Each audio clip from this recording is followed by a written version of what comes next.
كيف لشخص أن ينام قرير العين وهو يعلم تمام العلم ما اقترفه من فضائح وجرائم جنسية في حق نساء، لا لشيء سوى أنهن اخترن الاشتغال بجريدة أخبار اليوم؟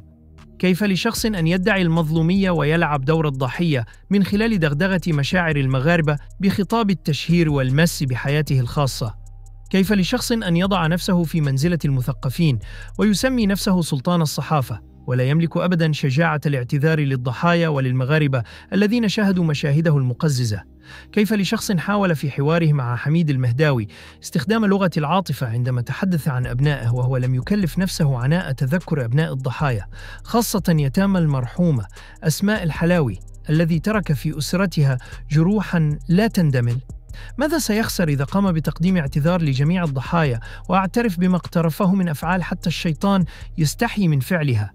لماذا عمل على عدم إنصاف الضحايا مادياً بعد أن قام بتحويل ثروته كلها لزوجته أسماء الموساوي، مستمراً في نهجه وأسلوبه الماكر؟ فعوض أن يجيب عن هذه الأسئلة وأن يتحلى بالشجاعة الكاملة، قام بتوظيف عصابة اليسار المخصي المسماة همم والاستعانة بالخائن زكرياء مومني من أجل الدفاع عنه بطريقة زنقاوية، بالإضافة إلى اتحاده مع مجموعة من العدميين وآخرين متورطين في قضايا تشبه جرائمه البشعة.